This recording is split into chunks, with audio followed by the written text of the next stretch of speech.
Have you ever experienced a moment of failure so debilitating that it almost feels impossible to get back up on your feet? If you have, you're not alone. We've all had those moments, those times when it seems like nothing will ever go right again. So, what do? There's only one thing to do, and it's a surefire way to bounce back from any failure and quickly. The answer is to get right back to work. Chris Bosh, who was on the 2008 Olympic team with Kobe Bryant, tells a great story around this idea in his Hoop Hall speech and shares what he learned from Kobe Bryant's work ethic and reaction to failure. Let's listen to that quickly. I'd like to share a lesson I learned from him. It was 2008. The Redeem team was formed.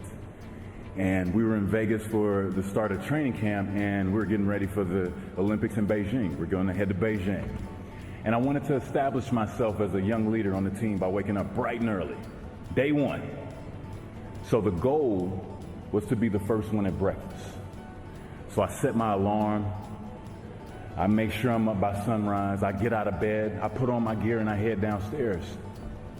But when I get there, Kobe's already there, with ice packs on his knees, drenched in sweat. Now, it took me a minute to figure it out, but this guy wasn't only awake before me. He had already worked out.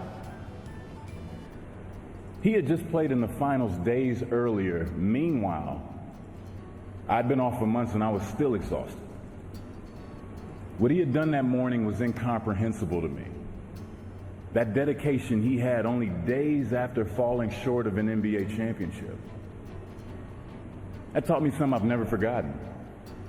Legends aren't defined by their successes.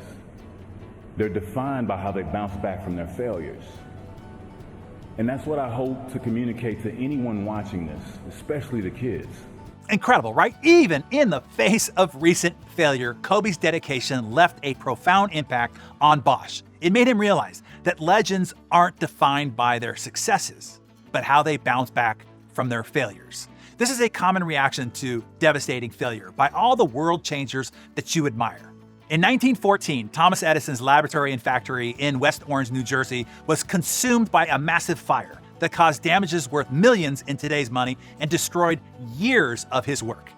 Edison said to his son the morning after the fire, "There is great value in disaster. All our mistakes are burned up. Thank God we can start anew." And he immediately got to work rebuilding the lab. As a result, by the end of the next year, his company had made a record-breaking revenue mark.